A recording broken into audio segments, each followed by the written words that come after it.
transitioning into 1985. Whole of the Moon, This Is the Sea, and the album This Is the Sea, and all the attendant tracks and outtakes and related albums around that whole universe. You want to intro it? I picked up the album at Northern Lights record store on 7th and Hennepin, it was, in Minneapolis, back in the day. And at the same time, I picked that up, and This Is the Sea, and this would be roughly fall, early fall, maybe late fall of 1985. And I picked That's right, September 85. Oh, okay. I got the import copy of the so-called Clash, their Cut the Crap album. Oh, yeah. And I remember buying those two at the same time. And, I'd already had the first two Waterboys albums and several 12-inch singles, imports. And so I was a fan. I was a big fan. And I should say within, I'd have to check the interweb. I think I still the ticket, I'm sure. But I actually saw them, maybe a couple months later at the first night in the main room. And so that's worth telling. I recall being very broke, having no money, not even no cigarettes, and deciding kind of on the spot, well, I'll just quit smoking then. Yeah. But I had bus money, so I took the bus downtown. I was living at 24th and Hennepin, and took the bus downtown. And on the bus, I see Jim Peterson, the bespectacled, kind of reserved chap, one of the clerks from Orfolk Jokopis record store. Uh-huh. And lo and behold, Jim got off at 7th and Hennepin and just proceeded to walk down 7th Street. And I was right behind him and didn't say hi because we didn't really know each other. And so he was going to the gig too. Well, so I get in. I can't remember who opened. Yeah. But I was right in the middle of the dance floor, and sober as a judge, unfortunately, and not even a cigarette. Yes, you could smoke, at shows back then, kids. And they opened with the opening track on This Is the Sea, which is a song called "Don't Bang the Drum." Right. And it's a ferocious piece of music. And the intro to it, the band was Carl Wallinger, I'm pretty sure, was in the band, and Anthony Thistlethwaite on sax, Roddy Lorimer on trumpet. I believe the drummer was Chris Whitten, who played on most of the 9 tracks on This Is the Sea, and I forget who the bass player was. Maybe I didn't know. I could find these things out on the internet or the Waterboys website. There's actually several bass players listed for this album. Lou Edmonds, from the Mekons, plays on a track or two. But after that great intro to the song with just the shimmering, glissando piano and Roddy Lorimer's, heraldic trumpet. Right. Just an amazing intro. It's so cinematic. And then the band crashes in, just the full rhythm section. Wow. Yeah. Like, oh my God. It doesn't end there, though, because about 12 bars later, the sound man realizes he doesn't have the rhythm section going through the mains, the PA. Oh, okay. Right? You know what that does? What? Oh, well, it increases the volume by, like 130% for Oh, one sure. thing. Yeah. And I'm not sure if it was just the drums. I'm a drummer, but whatever. Or if it was the entire band that weren't going through the mains from the beginning of the song. But about, 40 seconds in, suddenly the mains kicked on. Oh, okay. Oh, I mean, it's like suck the oxygen, you suck the air out of the room and my lungs. And Yeah, I bet. Just I'm like stone cold whoosh. silver too. Yeah, right. So it was, one of the best shows I've ever seen. And I've seen the Waterboys, since in later years with you. But it was a pretty intense show. Yeah. Well, okay, so there's, my experience, my first experiences of the This Is the Sea album with its attendant local live performance. Mm-hmm. Yeah, it's a big deal of a record, and obviously the Whole of the Moon. It's a massive song now. I just don't remember it being. It was released as a single. Mm-hmm. I don't remember it, but I didn't listen to the radio much anyway, and so I wouldn't know if it got any airplay. What kind of stations would have played a track like that? It was big on, I was a college, I just started my freshman year of college in September of 1985. Is this in London? No, in Connecticut. Oh, okay. And that was a really big song on college radio. And also the video, I think, got some airplay on MTV. See, I didn't know anybody who had MTV for decades, really. I see little bits here and there at a friend's house or whatever, a friend's parents' house, in the 80s. But, and then some, network TV shows, Friday night videos and that sort of thing, would play videos. I didn't realize that there was a video. The famous video that you will see if you look on the internet for a video for the Whole of the Moon, I believe was recorded. Well, maybe it was filmed at the time, but it's actually a slightly different mix from the album. Steve Wickham had joined the band by that time. Carl Wallinger had left as a keyboardist, and he does those great backing vocals on it as well. And so they overdubbed Steve Wickham's fiddle parts. Yeah. And the original take which is on this box set, which came out, I think last year, called 1985. It's a 6 CD box set from the sessions for the This Is the Sea album. It's just a massive amount of music. Jed, do you remember when I told you I had contacted Mike Scott, through his his webpage about why he didn't release the full version of the Whole of the Moon? Yeah. On I think it was 2005, the original remaster and 2 CD edition of This Is the Sea. And he wrote back, he said, I didn't realize there was a longer version. I said, yeah, it's only like 40 seconds longer, but it's got an extended, sax solo from Anthony Thistlethwaite, and it's definitely a different take.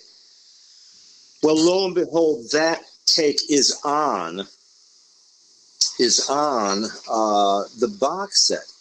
And that was released as a 12-inch single at the time in 85, maybe 86, a 4-track 12-inch.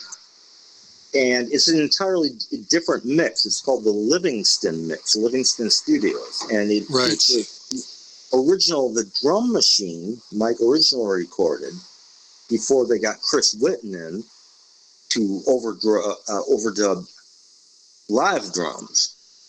And indeed, it's 5 minutes and 48 seconds running time, as opposed to just about 5 minutes even, the album track. And so that was actually released. That's what I was referring to when I corresponded with Mike Scott. And I offered to actually send him my vinyl copy. He said, no. So they actually released this original mix, pre-album recording. The version that everybody knows. And it's only slightly, it's like 48 seconds longer. And just a little context about the video, I was looking it up here. It was recorded at the Lyceum Theater in November 1985, and it said it got heavy rotation on Music Box, which was the European equivalent of MTV, and breakout rotation on MTV. So I think that really helped make the song, kind of seep into popular culture. Oh, okay. I didn't see the video until I got the internet, Sure. 1 year ago, whatever. But I don't remember getting any play locally, meaning here in Twin Cities in Minnesota. And we really didn't have any what we call college stations. There was KFAI, Fresh Air Radio, which I think is still on the air. Yeah. And they had some great specialty shows, often very late at night. But I don't think it was till the very early 90s that we got, say, Rev 105 or whatever. There weren't any really dedicated, what they call college radio stations that I remember. But I wasn't into radio at the time anyway. I'm still not into it. It's interesting how, sometimes we talk about music that had an impact at pivotal times in our life, in your age 16, 17, 18, whatever. And I specifically remember, like I mentioned, I just gone to college in Connecticut in like August or September of 85. And I remember going to the local mall specifically to buy this album at the record store and seeing the cover and, this looks really cool. I must have bought the cassette because I was listening to it. I remember I was taking an art class and I'd go into the art building late at night by myself and I would crank this record and listen to Old England is Dying and Spirit and just really just digging on the vibes of this album. Yeah, it's a wonderful sounding record too. Yeah. The first one was a lot of, kind of catch can recording, a lot of, primitive drum machines, which have their own charm. Right, there's a bigger budget involved, better microphones now. And Right. Mick Glossop was a big producer. He worked with, Van Morrison quite a bit. And, The Alarm, actually. Did the engineering. So, yeah, it's... Do you want to go through? Do you want to go through it? There's only 9 songs on the record proper. Yeah, let's go through the record proper if you like. Okay, yeah. Why don't you start off? Don't Bang the Drum. The lead-off track to the record, and it's one of the great lead-off tracks ever in the history of popular music. It is. It's so cinematic and dramatic how it just starts off with this incredible. Almost like the backing, again, it's almost like this kind of Russian, kind of balalaika, very muted in the background thing, while this like flamenco celebratory trumpet is kind of going over the top, and then after a long bit of that dramatic buildup, the band kicks in, and Mike Scott's like, it's like a call to arms. Like, here we are. You got born. You're in this special place called Earth. What are you gonna do here? What are you gonna bring to the table here?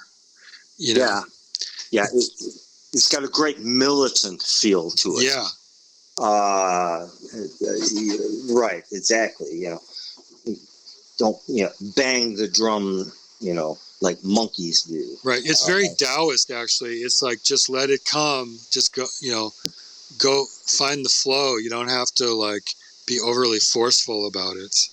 Although the music belies that sentiment, because sure, the music is extremely that's right. Right. They're banging the drum a lot in the song.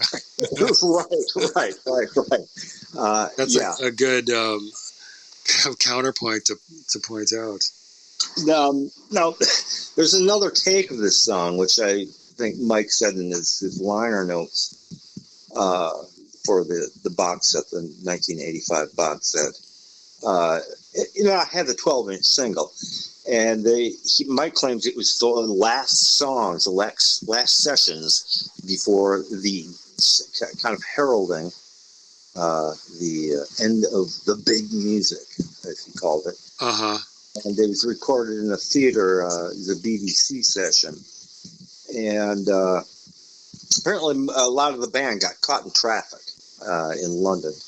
And only Mike, Steve Wickham on fiddle, Anthony Thistlethwaite on sax, and it was maybe just three of them. Did cut a version at this theater, and like the boxes, the theater, box seats, they dimmed the lights in the theater, and just the three of them. No, there must be four guys. Mike on piano, Anto on sax, Steve on violin. I mean, it was just the three of them. And then the band showed up and they recorded a few other tracks, which are equally stunning. But that version of Don't Bang the Drum, it's got a quietude and an eeriness, mm-hmm. but doesn't lose any of its power due to the lack of a heavy 4/4 time rhythm section, pounding, or the grinding electric guitars of the album version. It's a spectral, very beautiful version of the song. And Mike Harold declares that session, BBC session, was the last show they did. Oh, I guess, yeah, sure. It would be a Wallinger as well. Is that right? Bear with me, Jed, and our several listeners everywhere, because I'm put on my little reading glasses and just check the notes for that track. Yes, go ahead. Because there were about 4 songs they recorded at that BBC session in this theater, and they're all really, really great and very, very different from the album versions. Oh no, it was Roddy Lorimer on trumpet, and Anto on sax, and Wickham on fiddle, and Mike on piano. And it was I'm trying to find the name of the theater here. It was an old theater. Golders Green Hippodrome is the name of, and they also recorded a version when the rest of the band showed up of Medicine Bow, which opens side 2 of This Is the Sea album. And it's a ferocious take. I think a better take than the album version, featuring Lou Edmonds on bass and Chris Whitten on drums. And Wickham, and Roddy and Anto on sax and trumpet. So Carl Wallinger was gone by that time. They also did a version of This Is a C, the way they used to do it live with a full rhythm section. Yeah. And it was titled Behold the Sea. And I didn't know, this is about this version. This just appeared on the box set. And the sound is majestic, as are the other tracks from that session. And the lyrics are completely different from the song. Are you talking about the 1985 box set now? Correct. Apparently, there's a 220-odd page book that comes with that. That would be a great resource to have. I got the CD version for pretty cheap, like $30 or something. Do you have the book? It's got the booklet. No, I don't like those big hardcover books. You read them once. No, I'm assuming this is the same book, except it's the size of it's shrunk to the size of a CD. And Mike's a great archivist. Yeah. Right. So it's all full of track by track, who's playing what. Mm-hmm. But Behold the Sea is just a wonderful, wonderful version. And the lyrics are, I prefer them to the album version. There's another version, an earlier version of This Is the Sea, much earlier, which only features, I think this is the one you were referring to, it features just Mike on an acoustic 12-string and Carl Wallinger manually playing a drum pad. Oh, okay. And Mike claims in his liner notes that the song originally had 20 verses, and he tried out 10 of the verses on that earlier version, which is, what CD? CD number 1, 2, 3, 4, 5. I'd have to look that one up. But this version of This Is a Sea is called Behold the Sea, and is yet even different lyrics. So, I mean, this guy's just a writing fool, this Mike Scott chap.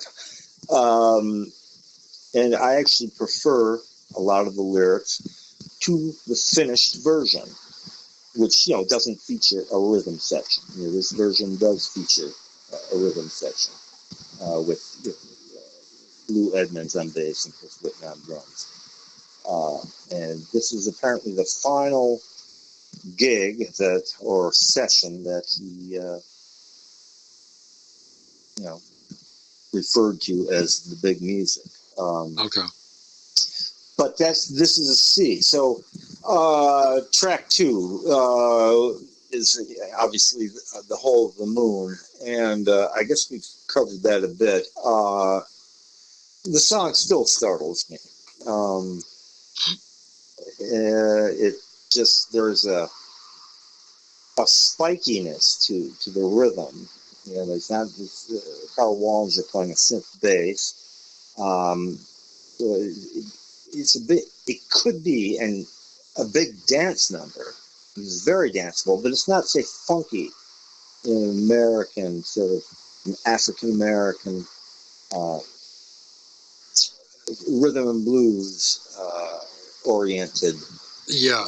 And now to that point, I think this was in the discussion in that podcast I just sent you. Apparently, this song was very popular at raves in Europe, like the next day when people were like coming down from all their drugs, they would play The Hole of the Moon. It was I'm guessing that was later in the 80s when the whole raves, or early 90s when the raves. Oh yeah, or even like quite recently, Oh yeah, I'm sure they still go on, but I think that was a very late 80s, early 90s phenomenon. Right, but it just as a phenomenon, it's an interesting, unexpected one.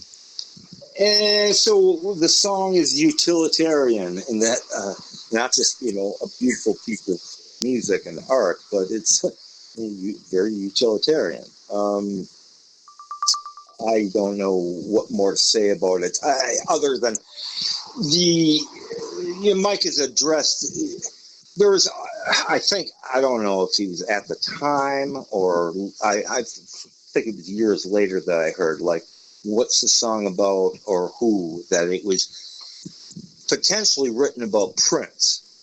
Mike was very into Prince at the time, who just really, gone big with, the Purple Rain album, movie, and tour in 84, 85. And so that, well, apparently not. The song was written sort of, we've addressed this in the last episode, but Mark Halperin's novel from 1983, The Winter's Tale, not to be confused with Billy the Bard Shakespeare's Winter's Tale, was a huge inspiration for not just the song, The Whole of the Moon, but the album and the attendant music that he was recording at the time. A lot of attendant music, obviously. We talked about this in the last episode. And a couple other things. Apparently, he said it's about a number of people, including Prince, C.S. Lewis, the novel Winter's Tale. Apparently, the song started with a dare with his girlfriend at the time, who asked him, is it easy to write a song? And he said, oh yeah, it's dead easy. Right. And then there was like a moon in the sky, and that's kind of what started the whole thing out. Apparently, too, the flugelhorns, Mike Scott wanted it to have a similar feel to the song Penny Lane. So that's the kind of, those flourishes is kind of what Lorimer was going for with the trumpets and the flugelhorns in that song. Yeah, Mike described those flourishes on the album as oysters. I'm not sure where that term came from, but he mentioned Steve Reich, some of his musical ethos, and he's very easy to hear the Beatles, Penny Lane influence, but oysters he called them. And I'm not really sure where Mike got that term, what he's referring to, but he's referring to these sort of bursts of brass and woodwind, trumpet and saxophone.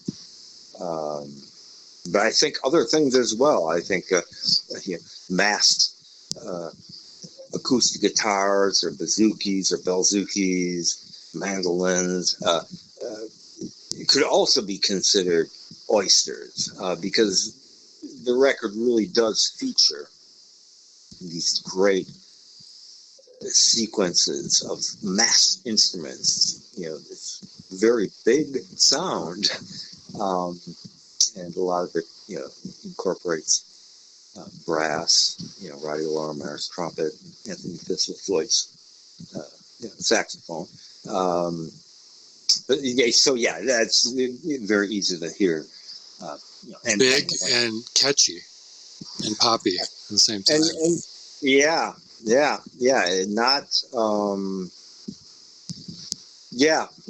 and that's hard to. Well, that's a lot of people were exploring that at the time, and particularly people from the British Isles, England, Scotland, Wales, Ireland, Northern Ireland. Obviously U2, big country, The Alarm to a certain extent, had these themes going. How do you get these cinematic effects and lyrics, which are not the usual rock and roll, girls and cars or whatever, stereotype you want to put on rock and roll lyrics. Other concerns, and how do you find attendant music that amplifies or at least it's sympathetic to your thematic concerns. And for a couple minutes there, a lot of these acts, these artists, these bands were able to, sell out shows and tours, and get on the radio and have a big impact on people. How lasting that was, well, in the world of the entertainment business, remember it's business, things are fickle, they change rapidly, and the businessmen like it that way. They're after money. They don't care so much for craft or feel or art. Some do. Yeah. And speaking of the business, this was their biggest charting song. Originally reached number 26 in the UK in 1985, but when it was re-released in 91, it peaked at number 3, which kind of really inserted into the popular culture. Yeah. So what does Mike do?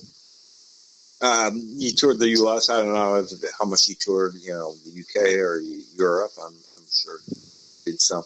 But what does he do right after it? Well, Carl Wallinger left the band, formed his own band, World Party. Mike decides he wants to listen to Hank Williams and old gospel, the Chieftains, old blues, and the Chieftains.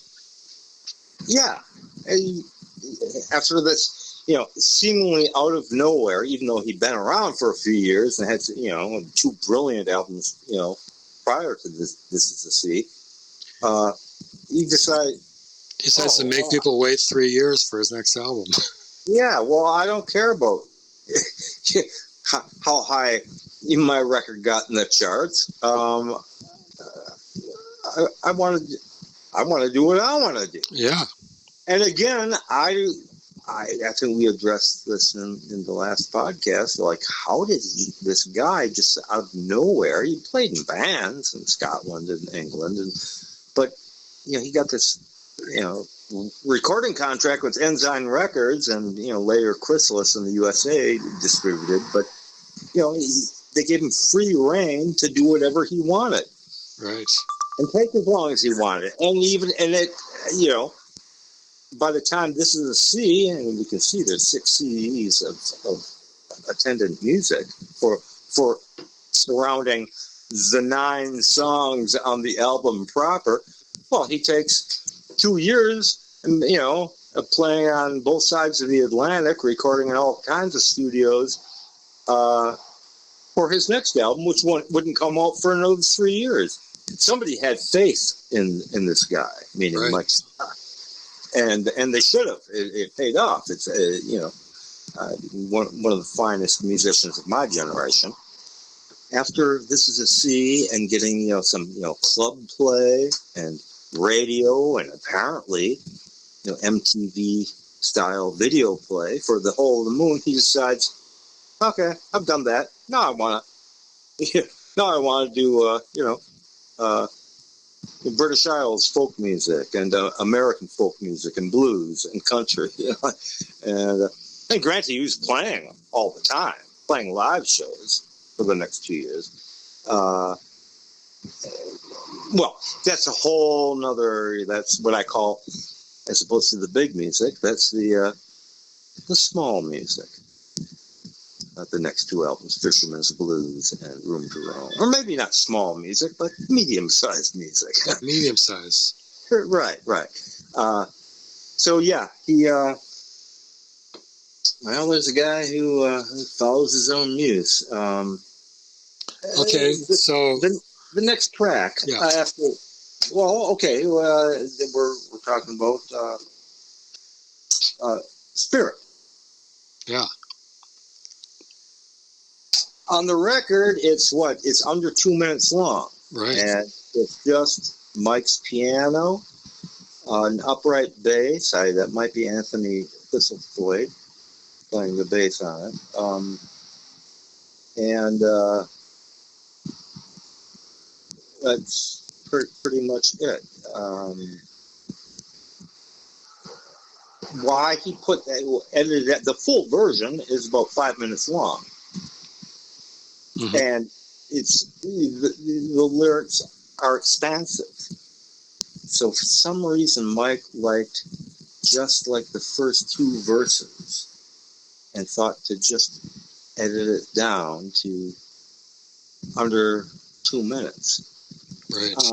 And it sounds like a Van Morrison track, say very late 70s. Well, about the time that Mike was recording, and Van's contemporary music of the time, the early 80s, where Van got it really heavily into, well, not just Scientology, but his Celtic, Irish roots, and name checking all his favorite writers and authors, and one of my favorite periods for Van Morrison. But Spirit is just a wonderful take, and the full version, which is was released on 12-inch single at the time, and certainly in the box set, is like, I don't know, the original is 2 minutes long, the full version is like 5 minutes long, so it's like 5 times better than the album version. Mm-hmm. It's that good of a song. It's that moving. It's mysterious. It's got that sprightly eighth note piano motif that Mike excels at.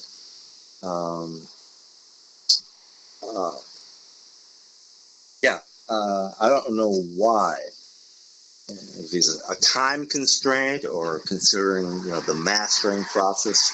It's a kind of a very thematic song for the Waterboys, kind of distilling some of Mike's spiritual beliefs. And I think I get the sense that he just wanted to distill it down to the essence, so people really, really heard it. But the full version, it just expands. Yeah. Lyrically, and his vocal is so wonderful. It just expands.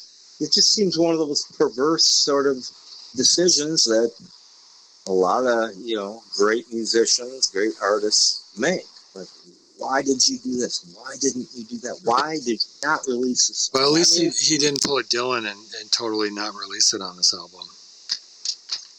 Well, right. He could have done that.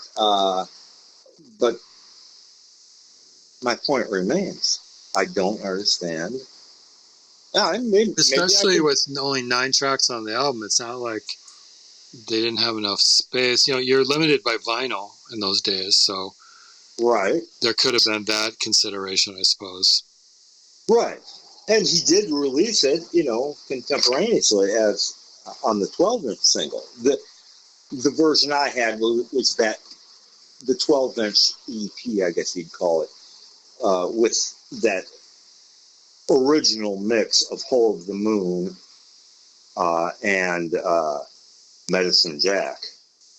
Not to be confused with Medicine Bull. Medicine Jack, which is a ferocious song, and a live version of Girl in the Swing, from the first album. It's just a great EP. But, the real standout track, other than Hole of the Moon, is this full version of Spirit. Who knows? Never know. Yeah, right. I suppose we can contact him, and Mike seems the kind of guy. He's obviously responded to both of us, about various queries. He'd probably respond, because he's that kind of guy, it seems. But okay, so Spirit, Pan Within. and Within, yeah. This will be a recurring theme, Pan, in a lot of his work going forward. Yeah, very much so. The great God Pan, and Steve Wickham's first appearance with the Waterboys, other than those BBC sessions that we talked about just a little bit ago. But Steve Wickham's, those sessions didn't come out until after the album This Is the Sea was released, even though they were recorded before it, before the sessions. So it's, Wickham has that, very grand violin, right. style. And I think it's Mike or maybe Carl Wallinger actually playing the drums on that track. But it's his song, it rises and crescendos and then rises some more and crescendos some more. It's a very, very grand cinematic offering, and the recording is, as big as anything U2 or Big Country were doing at the time. Yeah, it's kind of, from a spiritual perspective, it's like Spirit is very kind of ethereal and, big screen, and now we're getting kind of grounding it in like a pagan tradition. We've got the great god Pan is alive, Yeah, that's a very good point. And Mike has, claimed, I hope this doesn't rub anybody the wrong way, but I believe Mike has claimed to not be a Christian. He's just a guy who digs the traditions, whereas, say, 3/4 of the guys in U2 were, and apparently, supposedly, to this day, are non-denominational Christians. Right. And I believe even Stuart Adamson from Big Country, if he wasn't as a young man, he's certainly grounded in some form of probably non-denominational Christianity.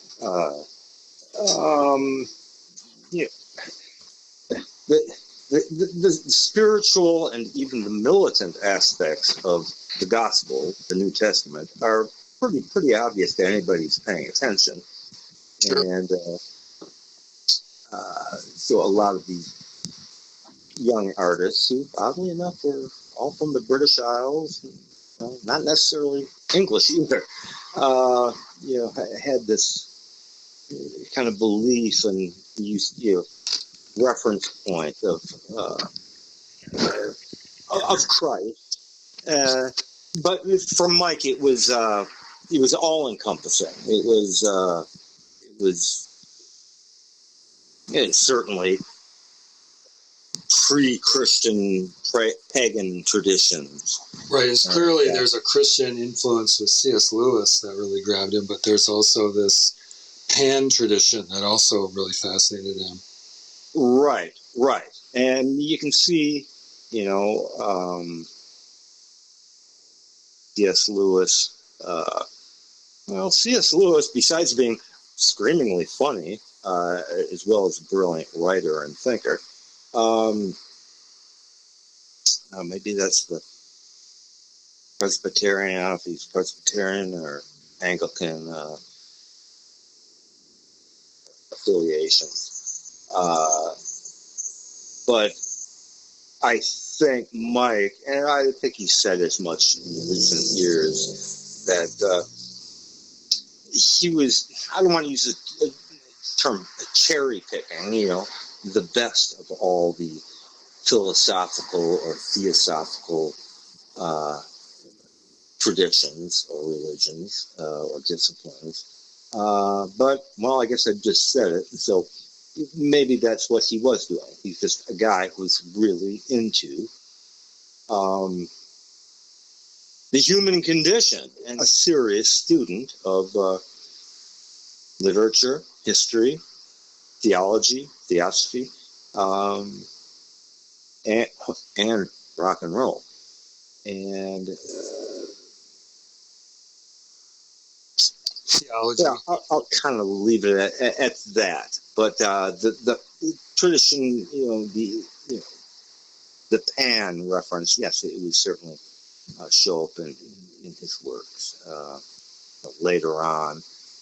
But that's really kind of thematically probably what he's going for. It's probably what Van Morrison was going for, early on, when he started his solo career, late 60s, early 70s. It's a primal, atavistic. It's sensual, sexual. It's bacchanalian. It's a view of life, a pre-Christian, organized Christian sort of sensibility, if that makes any sense. Yeah, and if you want, are you ready to move on to Medicine Bow? I certainly am. This is also fascinating because Medicine Bow is an actual place in Wyoming. It's also a mountain range. So there's a fascination with Native American spirituality coming up too. Which, Mike had always had. Right. In the last podcast we did, the B-sides of the 12-inch single for the single, The Big Music, that track, were both heavily Native American influenced. Bury My Heart, which is a ferocious piece of music, and a horrible, a terrible indictment of, not just genocide, but colonialism in general. And a song that is apparently, according to Mike, a Lakota Sioux death song, The Earth Only Endures. And the 1-2 punch of those songs it's really, really visceral and heavy. And this is before he got a fancy producers, anything like that. They're really raw pieces of music. So Mike's always had that, and he would continue to. There was a song he wrote around the time of This Is a Sea, the demos, and this is actually on the box set.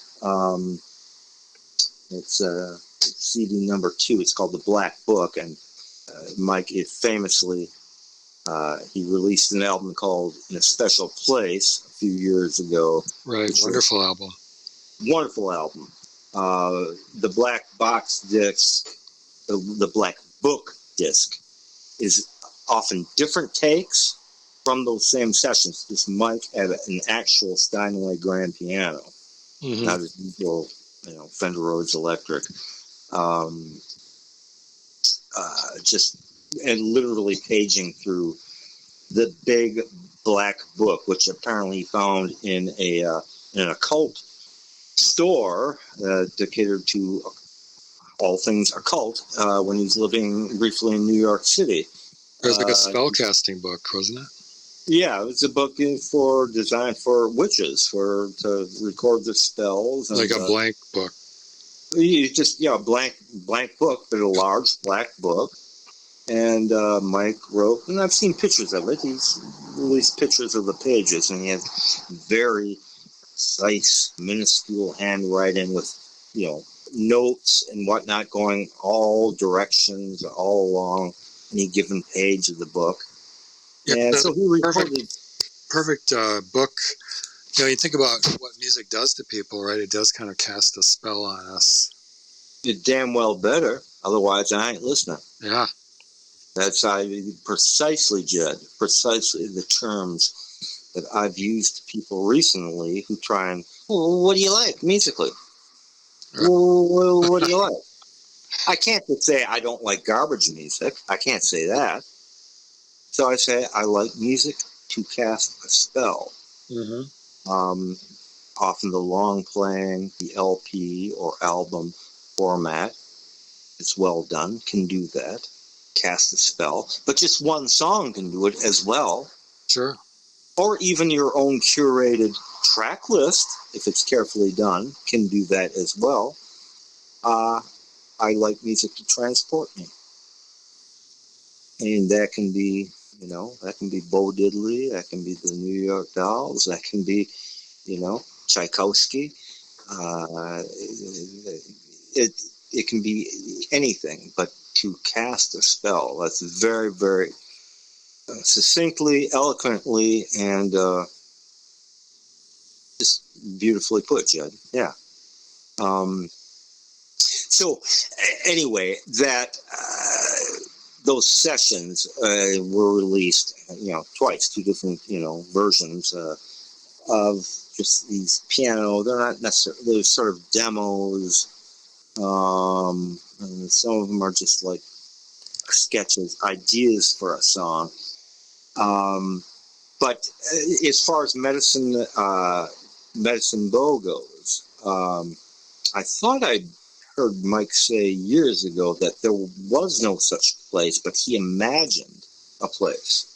But you say it actually is such a place in Wyoming. That doesn't surprise me. Yeah, he may or may not have known about it. He did say in the 2024 deluxe box set that the song was about transformation, charging ahead with your soul on fire. Medicine Bow was a kind of war cry. Yeah. And there is a tradition I always associated with, say, Western Canada and the indigenous people there, their traditions of locations utilizing medicine in the name of the location. There's a fabulously named city called Medicine Hat in Canada, which is, I love the name. I was just going to bring that up. Yes. Yeah. I guess that's Medicine Hat. Yeah. Mike has another track, which I think might be even stronger. Well, it's a very different song from Medicine Bow, but from the same time period, Medicine Jack. Right. Which is a really ferocious double time, like, souped up Motown, rhythm and beat. And just a really, really intense rocker. And that's Medicine Jack. Now, Medicine Bow on the record, again, like Spirit, is disappointing to me. The song is so ferocious, and that's Kevin Wilkinson on drums. I think the track is a little too much overall reverb on it, and lessens Lou Edmonds' bass lines, which are really, really clever if you listen to them. On Medicine Bow, but the full version, which of that take, was released, on the box set, but was also released a previous iteration of This Is the Sea in 2005. There's, I believe, a superior version on that BBC Theatre session that we talked about earlier, with a slightly different band with Steve Wickham on fiddle, which gives the song there's so many more fabulous, almost sometimes superior, just incredible BBC versions of so many songs. Yeah, but with just different studios, different lineups, different lyrics, he's just one of these guys, he was a restless guy back then, sort of like, Dylan or Springsteen, just restless, restless with their own lyrics, with their own lineup. He didn't have, the dedicated band of, say, Springsteen's E Street Band, or, Dylan tended to use the same band for whatever sessions that he was actually recording. He tended to use the same musicians. But Mike, he used different players, different drummers, or different he had the core players like Anthony Thistlethwaite, Carl Wallinger, and uh, Steve Wickham. Should we move on to Old England? Yeah. All right. That's a very interesting song. Just topic-wise, not sure a lot of people were covering that kind of topic. The Falklands War was on people's minds, and just dealing with a declining empire and putting that into a powerful song. I beg to differ, Jed. Okay. The album that I bought at the same time that I bought This Is the Sea was by, it said The Clash on the cover. Yeah. Meaning Cut the Crap. And the single from that is the best song from the album, but not only the best song from that, misunderstood, maligned album, but a great song in and of itself, and it's a song called This Is England. Yeah. And it does directly address the Falklands War in one of its verses. Further, Chapman Billy Bragg was in full voice and full flower. Yeah, that's a very good point. That's kind of his wheelhouse. That's right. Now, not that these were big hit makers. Now, no. The Clash, had their 15 minutes of fame. Yeah. But it was out there in the zeitgeist. You're right. Right. And don't forget, other people who of the time, peers, contemporaries of Mike Scott and the Waterboys. U2. Think about the War album, which came out 2 years previously. Think about Big Country,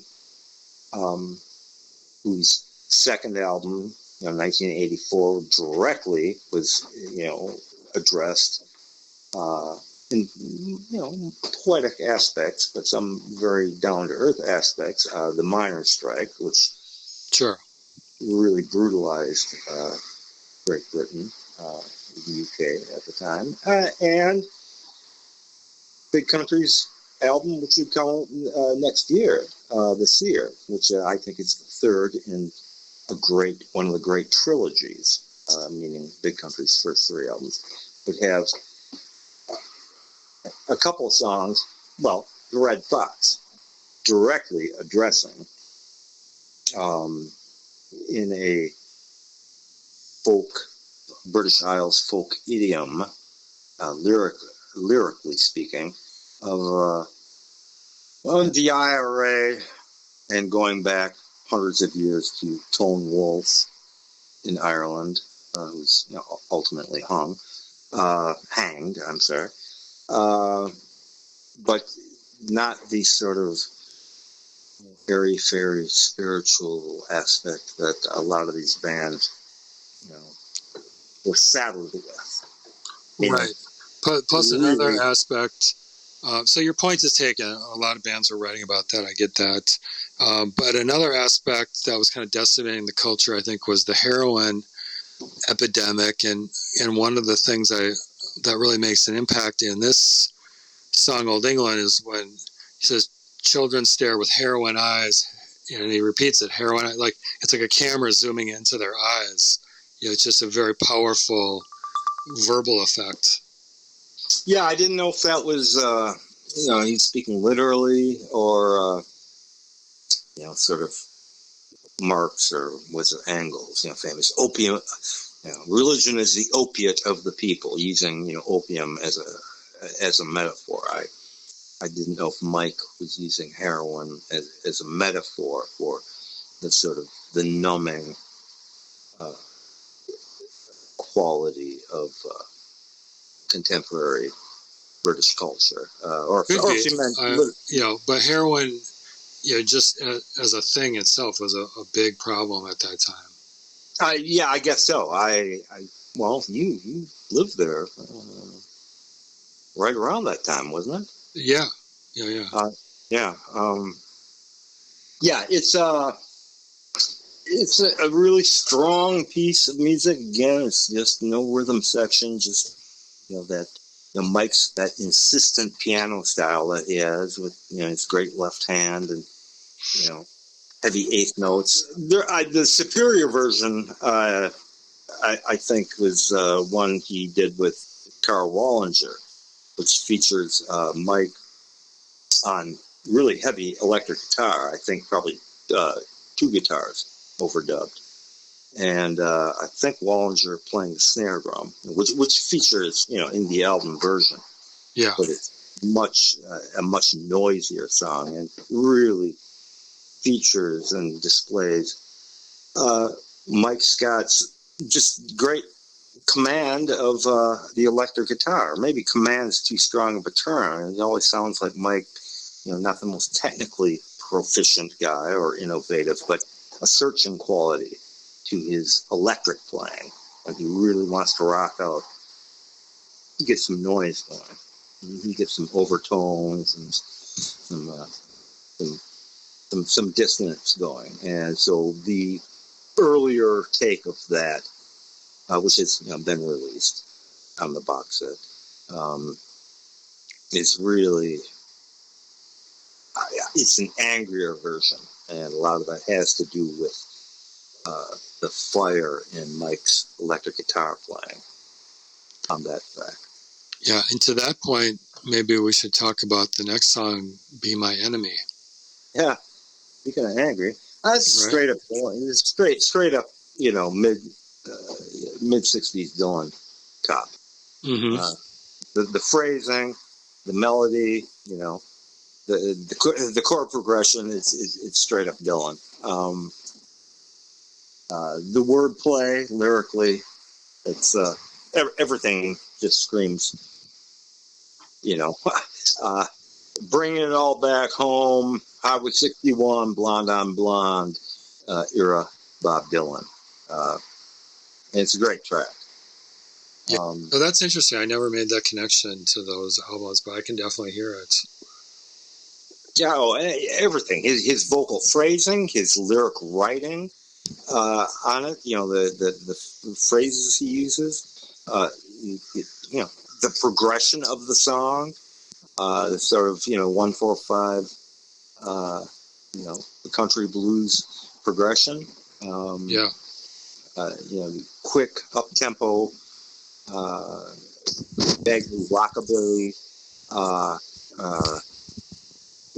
Rhythm, the rhythm section. That funny little thing. The song starts with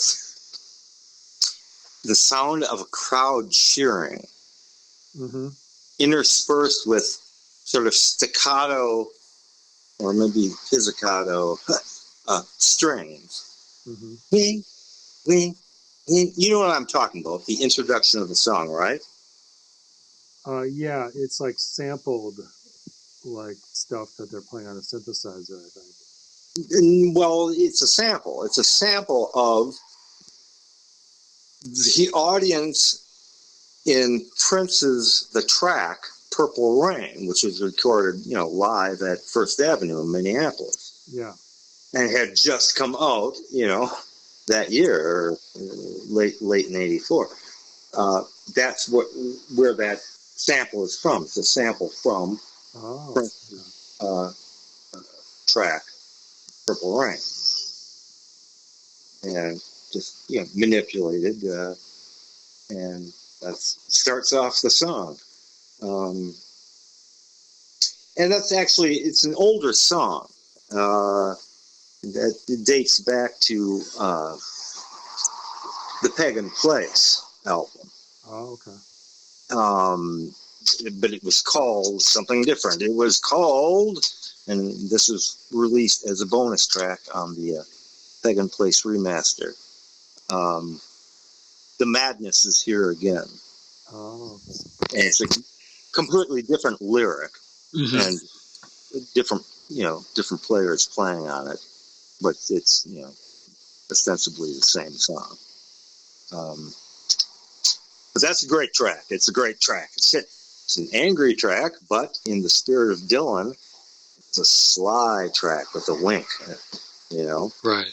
The thieves on my landing, a great lyric. If you'll be my enemy, I'll be your enemy too. That's a pretty strong, universal, humanistic sentiment. Not to say humanistic, but never mind all the organized religions and just flat out nationalism and just plain schoolyard, hatred that human beings are capable of. If you'll be my enemy, I'll be your enemy too. Yeah, and it plays to the, as I'm sure we both know, half the success of a great album is sequencing. And it's like, if you view these songs as apertures, you're really narrowing down the aperture from Old England and then to Be My Enemy. And then, we're going to expand it out again here with trumpets. Yeah, that's nicely put. I like that the aperture image you just used. Yeah, nice one, man. Yeah. Trumpets.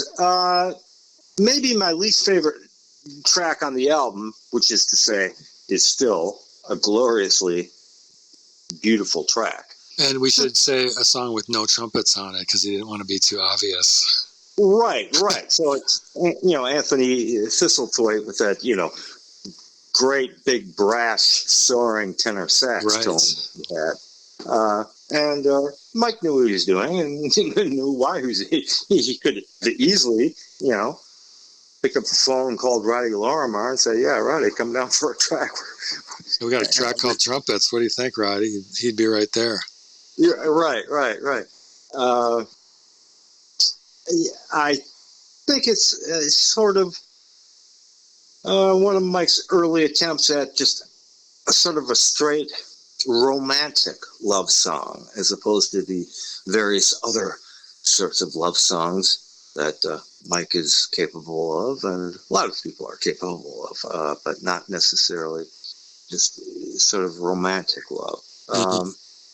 And it's a beautiful piece of music, and a little slight, but what comes after it, I think it's sort of a setup for that. And that image you used of the aperture, song to song. Yeah, it takes us in. Now we're really going to widen it out, right, with the C. Right. Now this is just, your love feels like trumpets. Well, that could be a little bit cliche or something. Mm-hmm. It's just that, it's a slight song. I think it's meant to be a slight song. There's different takes and different versions of it that appear on the box set, and I think they're all uniformly very fine, but none of them terribly different. I don't think even lyrically terribly different or vocally. But yeah, it's kind of setting up for the big title track, which is the last song on the album, the 9th song. Which I have to say, after listening to these hours and hours of the 85 box set, there was just a real sense of liberation and satisfaction to just hear all the stages they went through to get to the final version of a song like that, and how great it really sounds and the choices that they made. Yeah, I guess I kind of, I guess I dissent a little bit that was the best version, the best take. I didn't say it was the best take. Oh, okay, wait, but the best. But I mean, let's face it, like a band like this, there's a lot of great takes that could have been the final take, and ultimately it just comes down to it's interesting for me to hear the decisions that they made when I heard all these other takes, what became the final version. Maybe that's a better way to word it. I fully appreciate that too, not just with Mike Scott's work, but say Dylan's work, Springsteen's work, where you can, hear a song and it's obviously the same song, but it's different lyrics, might be a different title. Sometimes you'll hear lyrics from the finished song pop up in other completely different songs. Now I'm talking about from the same sessions, roughly. Never mind years or decades apart. I don't think it's necessarily the best arrangement. I like the full rhythm section. Mm-hmm. Not just because I'm like a noisy, drummer, rock and roll boy, kind of thing. I think I know why Mike used it, but even lyrically, it seemed his lyrics are so precisely pared down, and it's such a beautiful, all-encompassing sort of universal lyric that it's almost too pure for me. Yeah, it would have been interesting to hear it, the one he released, as the version with drums, for sure. Because it is odd to release a song that long, from a band that usually does have drums with basically no drums in it. Right. Well, there's a couple of them on this record. Trumpets, obviously. Oh, sure. Old England, just features a military snare drum. Yeah. But it's lyrically as well. Mike, the two different lyrics, "Behold the Sea" from that final BBC session, which I've already discussed, are vastly different lyrics. And that has a full rhythm section. But this longer 18-minute version, a demo with just Mike on the acoustic 12-string and Carl Wallinger playing manually with his hands, a drum pad. Mike he says in his liner notes that he was testing out 10 of the 20 verses he had for this song. Mm-hmm. And none of them sound like the other two versions. Never mind the released version. So what's a guy to do?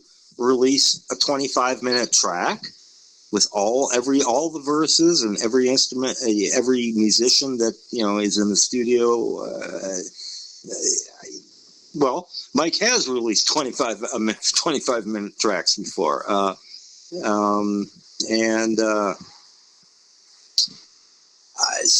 that's wasn't realistic, and it's a gorgeous piece of music. It's a very compelling, a very emotional piece of music. Just a little aside here,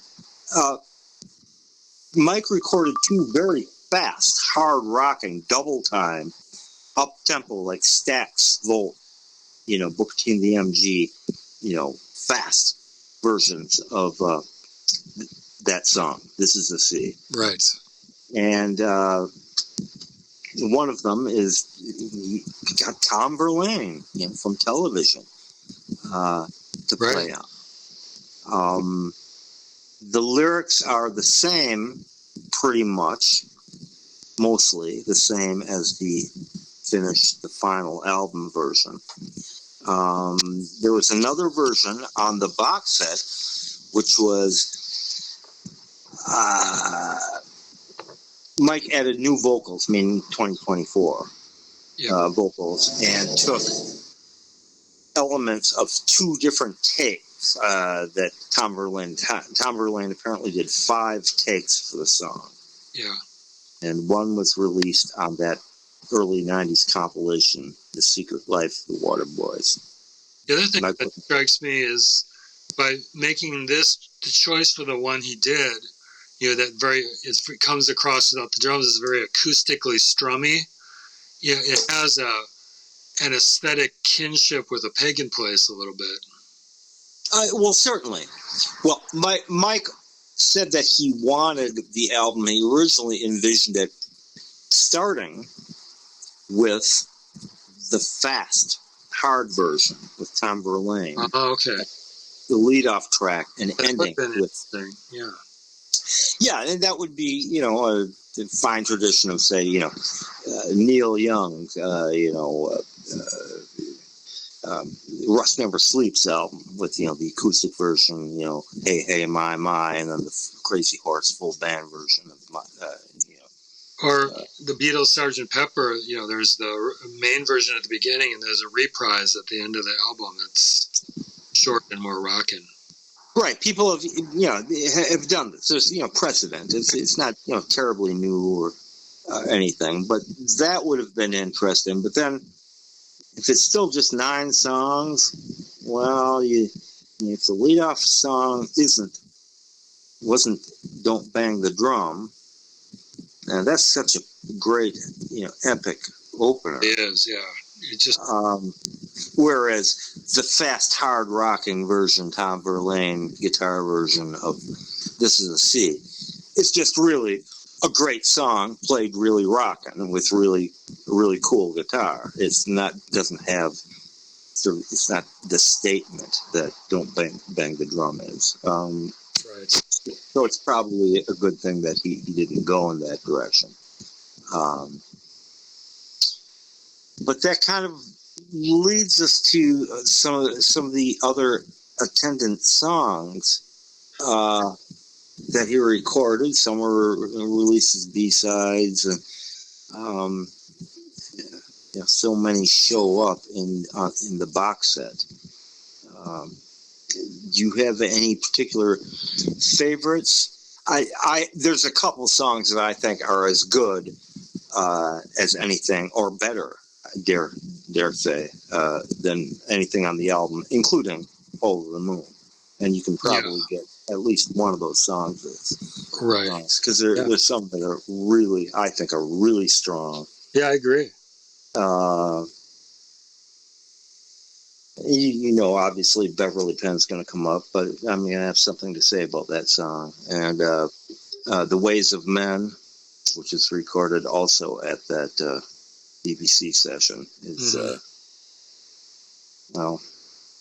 there's a line in there, the last line of the song, and you can listen to it. I'm not going to tell you what it is, and I've had to research it years ago, and I just researched it earlier again today, and I still can't find out. It's a quote from somebody else. Yeah. It's a pretty heavy line. It's in the metaphysical, spiritual, theosophical realm. You'll have to listen to the song. "The Ways of Men." That's one of the angriest songs he's ever done, and it's ferocious. Okay. You get at the end of the song, Mike and Carl Wallinger exchanging whoops, just live on mic.